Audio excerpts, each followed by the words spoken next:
Hi cuties, welcome back to a new video. ഇന്ന് നമ്മൾ ക്രോഷയുടെ basic പഠിക്കാൻ ഞാൻ പഠിച്ച കാര്യങ്ങൾ ചെയ്യാം. ഈ നീഡിൽസൊക്കെയാണ് ക്രോഷ ചെയ്യാൻ വേണ്ടി യൂസ് ചെയ്യുന്നത്. പക്ഷേ നമ്മളൊരു ബിഗിനർ എന്ന നിലയിൽ 4mm 5mm ഒക്കെ യൂസ് ചെയ്താൽ മതി. ഇത് നീഡിൽ എന്ന് പറയുന്നത് കണ്ടില്ല, നമ്മുടെ സാധാരണ സൂചി പോലെ തോന്നും, പക്ഷേ വലിയ ഹോളുള്ളതാണ്. ഇത് പ്ലാസ്റ്റിക്കിൻ്റെ നീഡിലാണ്. ഇതാണ് അടുത്ത സാധനം നമുക്ക് ആവശ്യമുള്ളത്. പിന്നെ നമുക്ക് വേണ്ടതാണ് സ്റ്റിച്ച് മാർക്ക് എന്ന് പറയും. ഇതിൻ്റെ ഈ നീഡിലിൻ്റെ ഒക്കെ കണ്ടില്ല, അതിൻ്റെ അറ്റം ഒട്ടുമേ ഷാർപ്പൊന്നും ഇല്ലാത്തതാണ് കേട്ടോ, കുറവത്തൊന്നുമില്ല. ഈ സ്റ്റിച്ച് മാർക്ക് എന്ന് പറയുന്ന സാധനം എന്ന് പറയുന്നത് നമ്മൾ ബിഗിനേഴ്സ് ആകുമ്പോൾ നമ്മുടെ സ്റ്റിച്ച് എവിടെ തുടങ്ങി എന്നൊക്കെ നമുക്ക് അറിയാൻ മേലാതെ വരുമ്പോൾ നമ്മൾ അതിനെ ഒരു സേഫ്റ്റി പിന്നിൻ്റെ രീതിയിലുള്ളതാണ്. ഇത് നമുക്ക് യൂസ് ചെയ്യാൻ പറ്റും. ഇതൊക്കെയാണ്, ഇത് വലിയ വിലയൊന്നും ഇല്ലാത്ത കേട്ടോ. ഇതൊക്കെയാണ് നമ്മൾ ബേസിക്കായിട്ട് യൂസ് ചെയ്യേണ്ടത്. പിന്നെ നമുക്ക് വേണ്ടത് യാൺസ് ഒക്കെ നിങ്ങൾക്ക് അറിയാമല്ലോ, പല യാൺസ് ഉണ്ടെങ്കിലും പക്ഷേ അക്രിലിക് യാണാണ് ഏറ്റവും നല്ലത്. ഞാൻ നിങ്ങൾ പറഞ്ഞ പോലെ 2-3 അക്രിലിക് യാൺ വെച്ചിട്ടുണ്ട്. അതിൻ്റെ ബേസിക്കായിട്ടുള്ള സ്റ്റിച്ച് ഞാൻ ഈ ഒരാഴ്ച കൊണ്ട് പഠിച്ചത് കാണിച്ചു തരാം. ഈ യാണിൻ്റെയൊക്കെ 2 സൈഡ് ത്രെഡാണ് കാണും. ഒന്ന് വെളിയിൽ നിന്ന് ഇങ്ങനെ നിങ്ങൾ ത്രെഡ് കാണാൻ പറ്റും, ഇല്ലെങ്കിൽ യാണിൻ്റെ അറ്റം കാണുന്ന നമ്മൾ ഇതിനകത്തോ ഇതിനകത്തു നിന്നോ. പക്ഷെ അകത്തു നിന്നുള്ള യാൺ എടുക്കുന്നതാണ് ഏറ്റവും നല്ലത്. കാരണം എന്ന് വെച്ചാൽ അല്ലെങ്കിൽ നമ്മുടെ യാണെല്ലാം കൂടെ കുരുങ്ങി പറഞ്ഞു പോകും കേട്ടോ. അപ്പോൾ ഈ യാൺ എടുക്കണ്ട, നമ്മുടെ അകത്തുള്ള യാണിൻ്റെ എല്ലാ ഡീറ്റെയിൽസും നമ്മുടെ യാണിൻ്റെ വെളിയിലുള്ള പേപ്പറിൽ എഴുതിയിട്ടുണ്ട്. ഏത് ഹുക്കാണ്, എന്തൊക്കെയാണ് കെയർ വേണ്ടത്, ഇത് എത്ര 4 പ്ലൈ ആണ്. 4 പ്ലൈ എന്ന് പറഞ്ഞാൽ 4 നൂലുണ്ടോ 5 നൂലുകളോ ഒക്കെ ഉണ്ടോ. ഇനി നമ്മൾ ആദ്യം അതിൻ്റെ ബേസിക് പഠിക്കാൻ പോകുന്നത് സ്പ്ലിറ്റ് നോട്ടാണ്. അപ്പോൾ സ്പ്ലിറ്റ് നോട്ടും മാജിക് റിങ്ങുമാണ് ഏറ്റവും ബേസ് ആയിട്ടുള്ളത്. ഞാൻ കാണിച്ചിരിക്കുന്ന പോലെ നിങ്ങൾക്ക് ഈസി ആയിട്ട് സ്പ്ലിറ്റ് നോട്ട് പഠിക്കാം. പല രീതിയിൽ സ്പ്ലിറ്റ് നോട്ട് ചെയ്യാൻ ഞാൻ നിങ്ങൾക്ക് അറിയാവുന്ന രീതിയിൽ ചെയ്ത് കാണിക്കുകയാണ്. ഇതിനകത്തോട്ട് നമ്മൾ നീഡിൽ കറക്റ്റ് ചെയ്തിട്ട് നമ്മൾ ഇച്ചിരി ടൈറ്റ് ചെയ്ത് കൊടുത്താൽ, പക്ഷേ ഒത്തിരി ടൈറ്റും ഒത്തിരി ലൂസും ആകില്ല, കാരണം നമുക്ക് പ്രൊജക്റ്റ് ചെയ്യാനുള്ളതല്ലേ. ഇതാണ് നമ്മുടെ സ്പ്ലിറ്റ് നോട്ട്. സ്പ്ലിറ്റ് നോട്ടാണ് നമ്മൾ ഫ്ലാറ്റ് ആയിട്ടുള്ള എന്തെങ്കിലും പ്രൊജക്റ്റ് ചെയ്യുമ്പോൾ ചെയ്യാൻ പോകുന്നത്. ഇനി നമുക്ക് അടുത്തത് കാണിച്ചു തരാം മാജിക് റിങ്. ഇതുകൊണ്ട് ഇങ്ങനെ നമ്മൾ ഹോൾഡ് ചെയ്തതിന് ശേഷം യാണിനെ നമ്മൾ നമ്മുടെ മിഡിൽ ഫിംഗറിലോട്ട് ആ ലൂപ്പ് പോലെ എടുത്തില്ല, അതിനെ ഹോൾഡ് ചെയ്ത് പിടിക്കുക.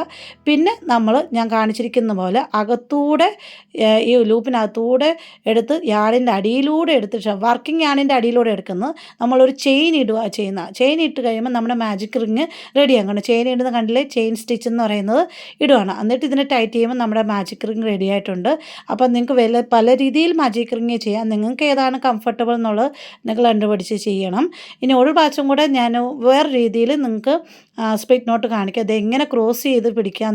ഇപ്പം നിങ്ങൾക്ക് ബുദ്ധിമുട്ടാണെങ്കിൽ ഇത് എങ്ങനെ ക്രോസ് ചെയ്ത് പിടിക്കുക. ഇനി ഞാൻ കാണിച്ചിരിക്കുന്ന രീതി ഇച്ചിരി ഒന്ന് കോൺസെൻട്രേറ്റ് ചെയ്ത് നിങ്ങൾ കണ്ടാൽ നിങ്ങൾക്ക് മനസ്സിലാകും കേട്ടോ. അപ്പം ഞാനൊക്കെ ഇത് പഠിച്ചത് ആകെ ഒരാഴ്ച കൊണ്ട് ഞാൻ പഠിച്ച കാര്യങ്ങൾ നിങ്ങളും കൂടെ അറിഞ്ഞിരിക്കട്ടെ എന്ന് വിചാരിച്ചിട്ടുണ്ടോ. ഞാൻ എങ്ങനെയാണ് പിടിക്കുന്നത്, എങ്ങനെയൊക്കെ. പലർക്കും ഈ ക്രോഷ ചെയ്യണമെന്ന് ആഗ്രഹം ഉണ്ടെങ്കിലും പലർക്കും ഭയങ്കര പ്രശ്നങ്ങളൊക്കെയാണ്, പറ്റത്തില്ല എന്നൊക്കെ വിചാരിക്കുന്നെങ്കിൽ പറ്റും. നമുക്ക് ഇച്ചിരി ക്ഷമയും ഇച്ചിരി സമയം വേണമെന്നേ ഉള്ളൂ. അപ്പം ഞാൻ പഠിച്ച സ്റ്റിച്ചുകളൊക്കെ നിങ്ങളോട് കാണിക്കാമെന്ന് വെച്ചാൽ, ഇനി യാണ് ഹോൾഡ് ചെയ്യുന്നത് എല്ലാവർക്കും ഓരോ രീതിയുണ്ട്. ഞാൻ യാണ് ഒന്ന് ഹോൾഡ് ചെയ്യുന്നത് എങ്ങനെയായാലും നമ്മുടെ ചെയ്യുമ്പോൾ നമ്മുടെ ഈ നീഡിലും ഈ ത്രെഡും കൂടെ ഒത്തിരി ടൈറ്റ് ആകുകയും ചെയ്യുന്നുണ്ട്. ചിലപ്പോൾ ടൈറ്റ് ആകും, അല്ലെങ്കിൽ ചിലപ്പോൾ ലൂസ്, രണ്ടും കൂടെ ആയിരിക്കല്ലേ കേട്ടോ. ഇതാണ് നമ്മൾ ചെയ്യുന്ന ചെയിൻ സ്റ്റിച്ച്. ഇത് ഇങ്ങനെ അടിയിൽ കൂടെ എടുത്ത് ഞാൻ കാണിച്ചിരിക്കുന്ന രീതി. ഇതാണ് നമ്മുടെ ബേസിക്കായിട്ട് ചെയിൻസ് എന്ന് പറയത്തില്ലേ. അപ്പോൾ ചെയിൻ സ്റ്റിച്ചുകൾ ചെയ്തിട്ടാണ് നമ്മൾ പ്രൊജക്റ്റ് ചെയ്യുന്നത്. അതിപ്പോൾ മാജിക് റിങ്ങിനകത്താണെങ്കിലും സ്പ്ലിറ്റ് നോട്ടിനകത്താണ്. അപ്പം ഇനി നമ്മൾ യാൺ ഹോൾഡ് ചെയ്ത് നമ്മൾ ബേസിക് സ്റ്റിച്ചുകൾ കുറച്ചെണ്ണമുണ്ട്, അത് നമ്മൾ ചെയ്യുക. നിങ്ങൾ ആദ്യം 1-2 ചെയ്ത് വീട്ടിൽ ചെയ്ത ശേഷം മാത്രം നമ്മൾ മറ്റ് പ്രൊജക്റ്റ് ചെയ്താൽ മതി കേട്ടോ. ഞാനും അങ്ങനെയൊക്കെ ചെയ്തത്. പിന്നെ ഏറ്റവും ദിവസം നമ്മൾ ഈ ചെയിനുകൾ ആകെ ഒരു 10 ചെയിനുകൾ ആദ്യം നമ്മൾ ഇട്ട് കൊടുക്കുക ചെയ്തത്. എന്നിട്ടാണ് നമ്മൾ എല്ലാത്തിൻ്റെയും ബേസിക് സ്റ്റിച്ചുകൾ പഠിക്കാൻ പോകുന്നത്. പിന്നെ ഒത്തിരി ടൈറ്റും ലൂസും ആകല് നമ്മൾ ത്രെഡ് ഇത് ഓവറായിട്ട് ടൈറ്റ് ആയാലും പ്രശ്നമാണ്, ലൂസ് ആയാലും പ്രശ്നമാണ് കേട്ടോ. ഈ ഏതെങ്കിലും ഒരു അക്രിലിക് യാൺ നിങ്ങൾ മേടിച്ചിട്ട് പ്രാക്ടീസ് ആയത് നല്ല സൂപ്പർ യാണാണ്. ഞാൻ നേരത്തെ 20 രൂപയുടെ യാൺ മേടിച്ചതിനെക്കാട്ടി ഭയങ്കര രസമാണ് കേട്ടോ. അപ്പം നമ്മൾ സ്റ്റിച്ച് എടുക്കുമ്പോഴത്തേക്കും നമ്മൾ ചെയ്യേണ്ടത്, നമ്മുടെ കാര്യം കയ്യിലാണ് ഇതെല്ലാം ഇരിക്കുന്നത് കേട്ടോ. ഇതാണ് ഇങ്ങനെ ഈ ഓരോ വി ഷേപ്പുകളുണ്ട്. ഇങ്ങനത്തെ വി ഷേപ്പിനകത്താണ് നമ്മൾ ഇടുന്നത്. നമ്മളെപ്പോഴും ഒരു എക്സ്ട്രാ ചെയിൻ ഇട്ടിട്ടാണ് നമ്മളെപ്പോഴും ഓരോ പ്രൊജക്റ്റ് ചെയ്യാൻ പോകുന്നത്. അതായത് 10ന് ശേഷം ഒരു എക്സ്ട്രാ സ്റ്റിച്ചോ 2 എക്സ്ട്രാ സ്റ്റിച്ചോ ഒക്കെ ഇട്ടാണ്. അപ്പോൾ 10ൽ ചെയ്യത്തില്ല, നമ്മൾ 11ാമത്തെ എടുത്ത ശേഷമാണ് 10ൽ ചെയ്യുന്നത് കേട്ടോ. ഇത് ഞാൻ കാണിക്കുന്നുണ്ട്. 11ാമത്തെ എടുത്ത ശേഷം നമ്മൾ ഈ യാൺ ഓവർ എന്ന് പറഞ്ഞാൽ യാണിനെ ഈ നീഡിൻ്റെ മുകളിൽ കൂടെ ഇടുക. എന്നിട്ട് നമ്മൾ അടിയിലെ ലൂപ്പിലൂടെ വലിച്ചെടുക്കുമ്പോൾ നമുക്ക് 2 എണ്ണം കിട്ടും. ഈ 2 എണ്ണത്തിനകത്ത് നിന്ന് നമ്മൾ എന്ത് ചെയ്യണം, ഇതൊന്നൂടെ കാണിച്ചത് ഇങ്ങനെ യാൺ ഓവർ ചെയ്ത് എടുക്കുകയാണ് ചെയ്യുന്നത്. ഇതാണ് നമ്മൾ ഫസ്റ്റ് നോട്ട് നമ്മൾ പഠിക്കാൻ പോകുന്നത് കേട്ടോ. അപ്പോൾ ഇതെന്താണെന്ന് നിങ്ങൾക്ക് മനസ്സിലായോ? ഇതെന്താ നിങ്ങൾക്ക് മനസ്സിലായി? ഇതാണ് സിംഗിൾ ക്രോഷേ എന്ന് പറയുന്നത്. ഒന്നുകൂടെ കാണിക്കാം. നമ്മളിപ്പോൾ ആദ്യത്തെ 11 എണ്ണ എടുത്ത ശേഷം 10ാമത്തേലാണ് ചെയ്യുന്നത്. ഈ 10ാമത്തേനകത്തൂടെ നമ്മൾ ഇങ്ങനെ എടുത്ത് യാൺ ഓവർ അകത്തൂടെ എടുക്കുകയാണ്. അതുകൊണ്ട് യാൺ ഇങ്ങനെ വലിച്ചെടുക്കുകയാണ് ചെയ്ത്. ഇനി അടുത്തതാണ് നമ്മൾ യാൺ ഓവർ ചെയ്യും. ഓവർ ചെയ്തിട്ട് നമ്മൾ ഈ 2 ലൂപ്പിലൂടെ കയറ്റിയിടുക. 2 ത്രെഡിനകത്തൂടെ നമ്മൾ കയറ്റിയെടുക്കുക. ഇതിനാണ് സിംഗിൾ ക്രോഷേ എന്ന് പറയുന്നത്. അപ്പോൾ ഒത്തിരി ഈസി ആയിട്ട് ചെയ്യാൻ പറ്റുന്നതാണ് സിംഗിൾ ക്രോഷേ. നിങ്ങൾക്ക് ബുദ്ധിമുട്ടാണെങ്കിൽ ആദ്യം ഫസ്റ്റ് ചെയ്തതിനകത്ത് നിങ്ങൾ ഈ സ്റ്റിച്ച് മാർക്ക് ഇട്ട് വെച്ചാൽ നിങ്ങൾക്ക് ഇനി പ്രൊജക്റ്റ് ചെയ്യുമ്പോൾ നിങ്ങൾക്ക് മനസ്സിലാക്കാൻ പറ്റും നിങ്ങൾ എവിടെയാണ് തുടങ്ങിയെന്ന് കേട്ടോ. അപ്പോൾ 11 എടുത്തിട്ട് ഒന്ന് സ്കിപ്പ് ചെയ്യണം കേട്ടോ. 10ാമത്തേലാണ് നമ്മൾ പ്രൊജക്റ്റ് ചെയ്യുന്നത്. 11 ഇങ്ങനെ ചെയ്ത് വരിക. അടിയിലൂടെ എടുക്കുക, യാൺ ഓവർ ചെയ്യുക, മുകളിൽ കൂടെ എടുക്കുക, വീണ്ടും യാൺ ഓവർ ചെയ്ത ശേഷം ചെയ്യുക. നിങ്ങൾ കാണുന്നുണ്ടെന്ന് മനസ്സിലാക്കുന്നുണ്ടെന്ന് വിചാരിക്കുന്നു കേട്ടോ. ഇങ്ങനെയാണ് നമുക്ക് കിട്ടുന്നത് സിംഗിൾ ക്രോഷയുടെ പാറ്റേൺ. ഇപ്പം അടുത്താണ് ഹാഫ് ഡബിൾ ക്രോഷേ. അപ്പോൾ ഹാഫ് ഡബിൾ ക്രോഷയ്ക്ക് നമ്മൾ 10 ചെയിൻ സ്റ്റിച്ച് എടുക്കുക. അതിനുശേഷം 2 എക്സ്ട്രാ ചെയിനും കൂടി ഇടണേ. 2 എക്സ്ട്രാ ചെയിൻ എന്ന് പറഞ്ഞാൽ നമ്മൾ നേരത്തെ 11 എടുത്തില്ല, അതുപോലെ 10 എടുത്ത ശേഷം 2 നിങ്ങൾ 10 എടുത്ത ശേഷം നിങ്ങൾ വേണമെങ്കിൽ നമ്മുടെ ആ സ്റ്റിച്ച് മാർക്ക് 10ാമത്തേൽ ഇട്ട് വെച്ചേക്കും. നിങ്ങൾക്ക് കൺഫ്യൂഷൻ ആണെങ്കിൽ അപ്പോൾ 2 എക്സ്ട്രാ ചെയിനും കൂടി എടുത്ത ശേഷം ആ 2 എക്സ്ട്രാ ചെയിനെ സ്കിപ്പ് ചെയ്തിട്ടാണ് നമ്മൾ ചെയ്യുന്നത്. അതുകൊണ്ടാണ് ഞാൻ പറഞ്ഞത് 10 എടുത്ത ശേഷം 2 എക്സ്ട്രാ ചെയ്യണം. ഈ 2 എക്സ്ട്രാ ചെയ്തിട്ട് നിങ്ങൾക്ക് കൺഫ്യൂഷൻ ആണെങ്കിൽ ഈ 10ാമത്തേൽ നിങ്ങൾക്ക് വേണമെങ്കിൽ നിങ്ങളുടെ ഈ സ്റ്റിച്ച് മാർക്കർ ഇടാമെന്ന് പറ്റുന്നുള്ളൂ. കണ്ടോ, ഇത് കാണിച്ചാണ്. എന്തുകൊണ്ട് ഈ രണ്ടെണ്ണം നമ്മൾ സ്കിപ്പ് ചെയ്യണം. നമുക്ക് വേണ്ടാതില്ല, നമ്മൾ എക്സ്ട്രാ എടുത്താൽ.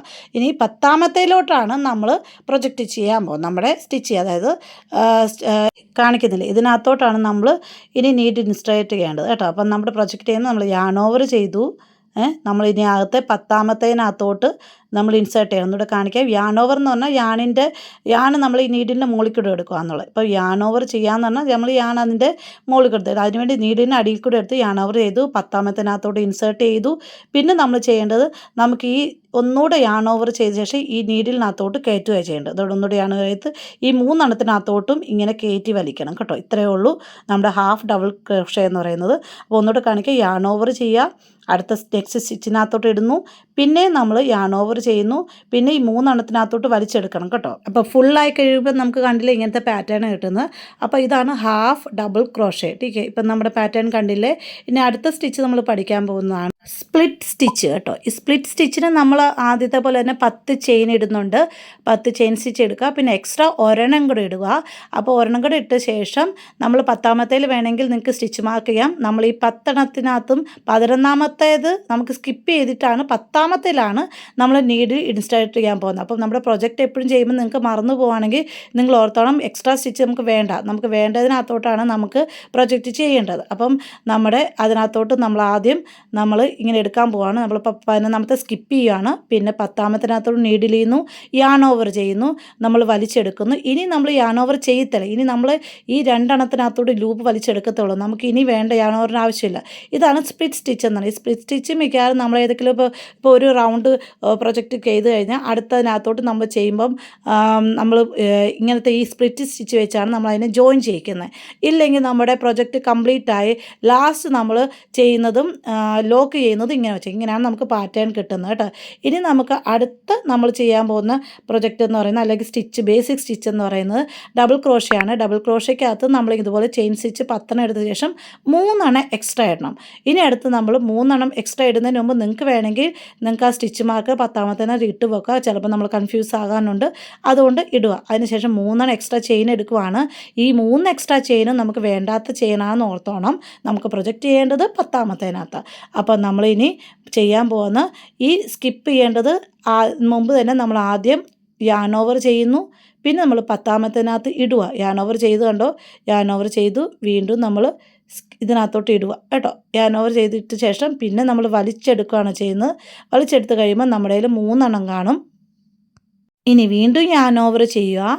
ഇനി ആദ്യത്തെ 2 ലൂപ്പിനകത്തോട്ട് കയറ്റുക, പിന്നെ യാൺ ഓവർ ചെയ്യുക. ബാക്കി റിമൈനിങ് ആയിട്ടുള്ള ലൂപ്പിനകത്തൂടെ കയറ്റിയെടുക്കുമ്പോഴാണ് നമ്മുടെ ഈ പ്രൊജക്റ്റിൻ്റെ ഫസ്റ്റ് സ്റ്റിച്ച് കംപ്ലീറ്റ് ആക്കുന്നത്. അപ്പം നമ്മുടെ ഡബിൾ ക്രോഷേ ചെയ്യുന്ന ഒന്നുകൂടെ കാണിക്കാം. ആദ്യം യാൺ ഓവർ, അടിയിൽ കൂടെ കയറ്റുക, പിന്നെ മുകളിൽ കൂടെ യാൺ ഓവർ, ആദ്യത്തെ 2 ലൂപ്പിനകത്ത് കയറ്റുക, പിന്നെ യാൺ ഓവർ റിമൈനിങ് 2 ലൂപ്സിനകത്ത്. ഇനി ഇങ്ങനെ നമ്മൾ കണ്ടിന്യൂസ് ചെയ്തുകൊണ്ടിരിക്കുകയാണ് ചെയ്യുന്നത്. അങ്ങനെ ലാസ്റ്റ് നമുക്ക് ഇങ്ങനെ ഒരു പാറ്റേൺ കിട്ടും. ഇതാണ് നമ്മുടെ ഡബിൾ ക്രോഷേ. ഇനി അടുത്ത് നമ്മൾ ട്രിപ്പിൾ ക്രോഷേ ചെയ്യുന്നത്. ട്രിപ്പിൾ ക്രോഷയ്ക്കകത്തും നമ്മൾ ഇതുപോലെ 10 ആദ്യം ചെയ്യുന്നു. 10 ചെയിൻസിന് ശേഷം നമ്മൾ 4 എക്സ്ട്രാ ചെയിനാണ് ചെയ്യുന്നത്. അതായത് 1 2 ഒന്നുമില്ല, 4 എണ്ണം എക്സ്ട്രാ ചെയ്യണം. 10-നകത്ത് നിങ്ങൾ സ്റ്റിച്ച് മാർക്ക് ഓൾറെഡി ഇട്ടേക്ക്. ഇനി നമ്മൾ 4 എണ്ണം ചെയ്ത് വെക്കാണ്.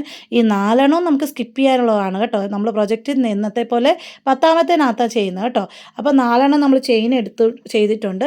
ഇനി നമ്മൾ ചെയ്യേണ്ടത് ശ്രദ്ധിച്ചോണം. യാൺ ഓവർ ചെയ്യുന്നു, 2 പ്രാവശ്യം യാൺ ഓവർ ചെയ്യുന്നുണ്ട്. ഇപ്രാവശ്യം 2 പ്രാവശ്യം യാൺ ഓവർ ചെയ്ത ശേഷം നമ്മൾ 10-ാമത്തേനകത്തോട്ട് നമ്മുടെ നീഡിൽ ഇടുന്നു, അകത്തോട്ട് ഇടുന്നു. പിന്നെയും നമ്മൾ ശ്രദ്ധിച്ചോട്ടണം, യാൺ ഓവർ വീണ്ടും ചെയ്യുന്നു, അടിയിലൂടെ വലിച്ചെടുക്കുന്നു. അപ്പം നമ്മുടെ കയ്യിൽ കാണുന്ന എത്ര എണ്ണമാണ്? നമുക്ക് 1 2 3 4 യാൺസ് നിങ്ങൾക്ക് മുകളിൽ കൂടെ കാണാം ത്രെഡിൻ്റെ. അതിന് ശേഷം നമ്മൾ അകത്തൂടെ യാൺ ഓവർ ചെയ്ത് വലിക്കുമ്പം ആദ്യത്തെ 2 എണ്ണത്തിനകത്തൂടെ വലിക്കുന്നു, പിന്നെ യാൺ ഓവർ ചെയ്ത് ബാക്കി 2 എണ്ണത്തിനകത്ത് വലിക്കുന്നു. അതാണ് നമ്മുടെ അടുത്ത ട്രിപ്പിൾ ക്രോഷയ്ക്കകത്ത് വരുന്നത്. ഇങ്ങനെ പാറ്റേൺ ഉണ്ട്, ഇങ്ങനെ ചെയ്യുമ്പോൾ നിങ്ങൾക്ക് കാണാൻ പറ്റും. ഇങ്ങനെയാണ് ലാസ്റ്റ് പാറ്റേൺ കിട്ടുന്നത്. ശ്രദ്ധിച്ച് ചെയ്താൽ നിങ്ങൾക്ക് എല്ലാം ചെയ്യാൻ പറ്റുന്നേ ഉള്ളൂ. അപ്പോൾ ഇത് വെച്ച് ഞാനൊരു പ്രൊജക്റ്റ് ചെയ്താണ് നമ്മുടെ കീ ചെയിൻ. അപ്പോൾ വീണ്ടും അടുത്ത വീഡിയോ കാണാമേ.